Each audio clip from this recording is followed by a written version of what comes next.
Yeah, I'm sorry if I look like shit. I've been battling a very bad, like flu for the past couple days. Um, but okay, getting into the episode itself. Right out of the gate, I'll say the episode opened up strong with Zoro and Sanji's tussle with Queen and King. And honestly, whenever an episode opens with a good, solid bit of animation, that's where I can tell we're in good hands. And although the episode did still have a tiny bit of CGI and just and just other moments where it kind of maybe faltered a little bit, maybe faltered a little bit, it did still feel still feel slightly better blended and hidden. But we'll have to wait and see when we get to other moments that maybe demand higher CG uses of CGI and whatnot down the line. But as for the rest of the episode, yeah, it was basically the animators flexing just as much as Kaido and Luffy were in the episode. Like the animators were using all their little tricks and techniques to great effect just to capture the scale of where Luffy and Kaido stand right now. And honestly, if this is the kind of effort we're already putting into the start of this rematch, I think it's fair to say we're in good hands for what's to come. This feels like Toei kind of.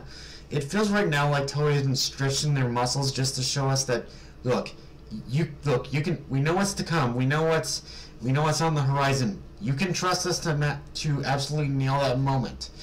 We're not just gonna pussy out and have it be like have it be just an okay presentation. We want to do it well, or better than well even. We want to do it amazingly. So yeah, I think that's kind of what they've been doing, is they've been kind of just flexing over and over just to remind us that yes, they can do this.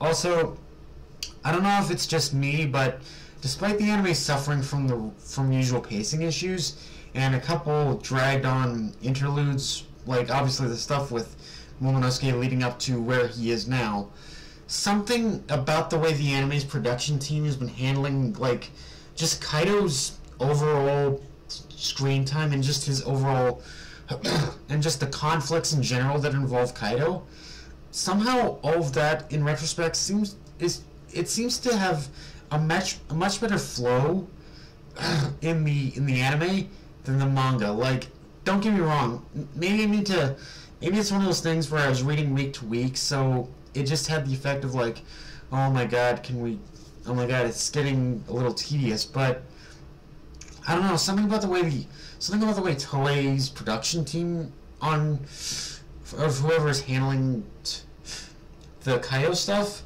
has really been kind of making it flow better in the anime than the manga. Like, don't get me wrong, pacing issues are still there, obviously, but something about the way that these fights with Kaido flow in the anime just have a better rhythm and flow to them. Again, flow, I guess, than how they played out in the manga for some reason. I don't know. I don't really have a frame of reference to compare what I'm talking about, but something about the way they're handling this stuff is just better. I don't know.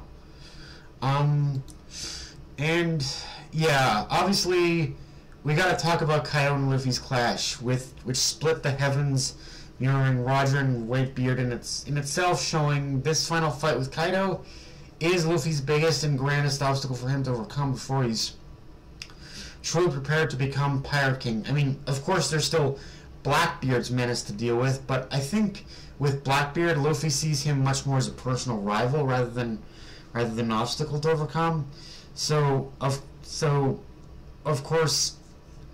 think, yeah, in that respect, it's like, if he can overcome Kaido, yeah, he's well on his way. Of course, Kaido and Luffy split in the sky also allowed Nekomamushi and Inuarashi to put an end to Perospero and Jack, which, I'll be honest, looking back now, I did not hate Jack's, persistence in the anime as much as I did in the manga. Like, with Jack, his persistence to keep fighting was almost respectable. Whereas, by comparison, I think I hated Perospero and his constant... I think I hated Perospero on his constant bullshit way more in the anime than the manga. I'm sorry, I I jumped for joy. I hollered. I blew a toot, whatever. When we finally got that shot in the episode where Nekomamushi finally blew him fucking sky high away. Blew Sparrow sky high away. Like, didn't dude tried to defend himself with a fucking candy axe. Motherfucker, get that shit out of here. You're done. And I was just okay. I guess I'll say this much: the anime, for whatever it's worth, even though they've made Parasparrow more annoying, they made his defeat way more satisfying. I'll say, I guess, for whatever it's worth, that's worth something. And I guess the fun thing for me with Jack and Parasparrow is that with Jack in I guess with due respect, his return was to give his constant returns was to give the Minks their due revenge, whereas with Parasparrow, while Truth or Revenge was also the motive, revisiting was also the motive. I think it's also one of those things where, for me, revisiting the fight with Carrot and Wanda versus Parasparrow in a more detailed fight of the anime made me realize the Buck should have stopped with that fight. There was no reason to keep Parasparrow alive as long as the series did, but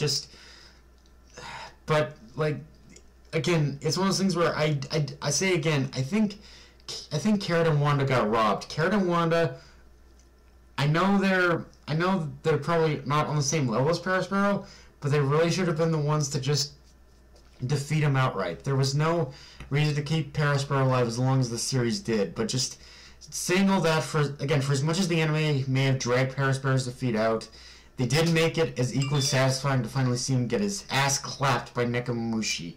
In fact, again, it feels just way more satisfying here than in the manga. So yeah, whatever it's worth, that's worth something, I guess.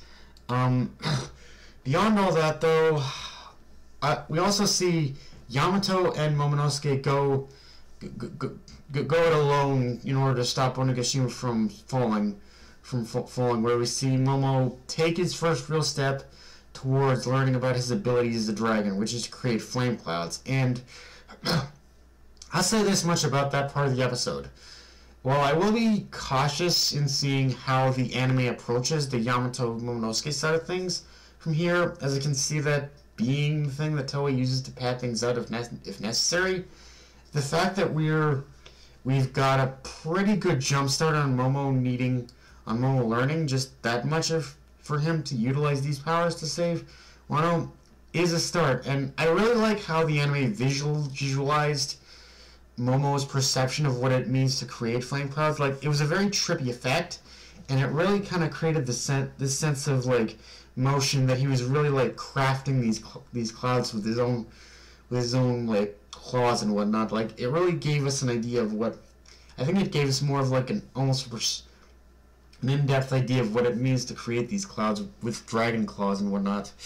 Also, maybe someone can correct me if I'm wrong, but it felt like we might have skipped a moment leading into Momonosuke and Yamato's mission. Like, it didn't feel like there was any lead up to it that I'm almost certain was in the manga. It just kind of like go pretty much save, go save, go prevent Onigashima from falling. Like, that was kind of it. Like, there wasn't really any build up or lead up to it, I think. Of course, the episode also takes a brief moment to catch up with everyone's favorite stupid shogun, Orochi. And I will say, we will be waiting a lot longer for his death than we waited for Parasparrow's defeat, but I will also say the way he goes out has many degrees of poetic irony, and if there was ever a moment I felt, there was never a moment there I felt sorry for him after the fact. Like, I'll say this much, I felt sorry for him when his true origins were revealed, but after that, he just kind of turned into an absolute monster. And yeah, let's just say when he died, I didn't really feel sorry for him. Although, I guess, credit where it's due, I still stand by what I said, that to me, Orochi is kind of the perfect example of what